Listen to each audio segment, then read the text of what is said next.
Sojoji a jamhuriyar Nijar sun yi nasarar cafke wasu 'yan ta'adda 16 a garin Ɗan Isa wanda yake jihar Maraɗi bakin iyaka da Najeriya. A yau 17 ga watan Afrilu na shekarar 2025, gwamnan jihar Maraɗi Isuf Mamman tare da wasu manyan jami'ai da fararen hula sun kai wata ziyara aiki a garin Ɗan Isa. A cikin wannan ziyara da gwamnan jihar Maraɗi ya kai a garin Ɗan Isa, an gabatar musu da wasu mutane guda 17 wanda aka kama a garin Ɗan Isa, wanda ana zargin suna da hannu wajen taimaka ma 'yan ta'adda da 'yan bindiga wanda suka addabi wannan yankin. Wa'annan mutane guda 17 da aka kama ana zargin suna da hannu wajen taimakawa 'yan ta'adda da bayanan da suke gudanar da duk wasu ayyuka da kuma samar musu da kayayyakin aiki kamar bindigogi, motuna na hawa da duk wani abu wanda 'yan ta'addan suke amfani da shi wajen kai hari ga al'ummar wannan yanki. An tabbatar da cewa wa'innan mutanen guda 17 da aka kama suna da hannu dumu-dumu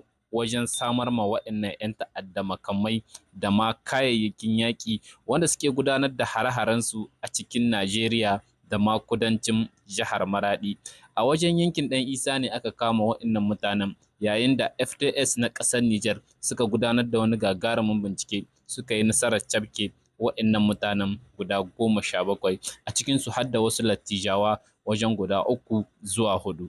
Kamar yadda kwamishinan ɗan sanda na garin Ɗan Isa Ibrahim Umaru ya bayyana, an kama wa'innan mutanen ne a cikin rukuni-rukuni, ba gaba ɗaya ne ba aka kama wa'innan mutanen, an kama su ne rukuni-rukuni har guda 4, inda ya bayyana cewa kame na baya-bayan nan shine wanda aka gudanar a ranar jiya.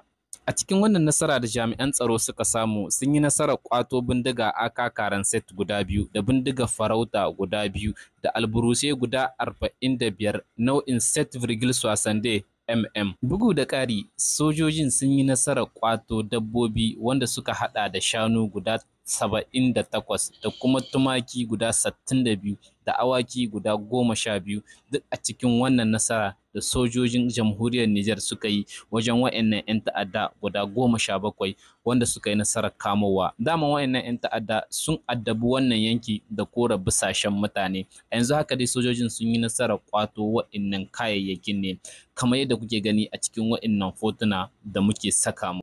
Wannan nasara da jami'an tsaron suka samu bata zo da sauƙi ba, ta biyo bayan wani bincike mai zurfi da jami'an tsaron suka gudanar a farkon wannan shekara. Wannan bincike dai jami'an tsaro sun gudanar da shi ne cikin ƙwarewa, wanda ya kai da dakatar da hanyar sadarwar da take tallafa ma manya-manyan shugabannin 'yan ta'adda da ke arewacin Najeriya.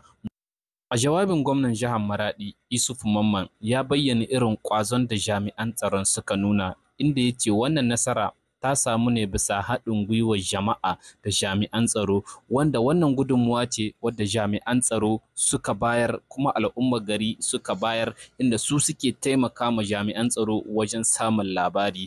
A kowane lokaci jami'an tsaro a ƙasar Nijar suna kira ga al'ummar ƙasar Nijar a duk lokacin da suka ga wani abu wanda bai kamata ba ko kuma wani wanda ba su yarda da shi ba, suna tunanin yana aikata wani mugun aiki, su yi sauri a gaya ma jami'an tsaro domin zowa a bincika wannan abun menene yake yi, domin wannan abun ne kawai zai sa a kawo ƙarshen ta'addanci a cikin ƙasar Nijar, kamar yadda gwamnan jihar Maraɗi ya tabbatar. Kuma dukkanin jami'an tsaro a ƙasar Nijar suna kira ga al'ummar ƙasar Nijar, duk inda ka ga wani abu wanda baka yarda da shi ba ko kuma kana zargin wani mutum yana aikata wani abu, ka je ka gaya ma jami'an tsaro, za su zo su ɗauki mataki a bincika. Idan abun nan ba haka yake ba, ka gani dai babu abun da ya cutar da al'umma.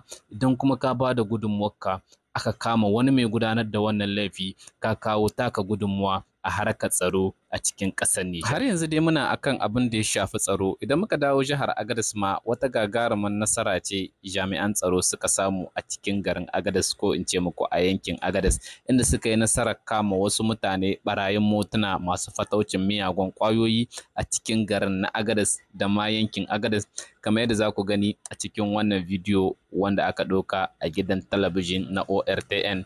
An gwado waɗannan mutanen ne a ranar jiya. A sha kallo lahiya.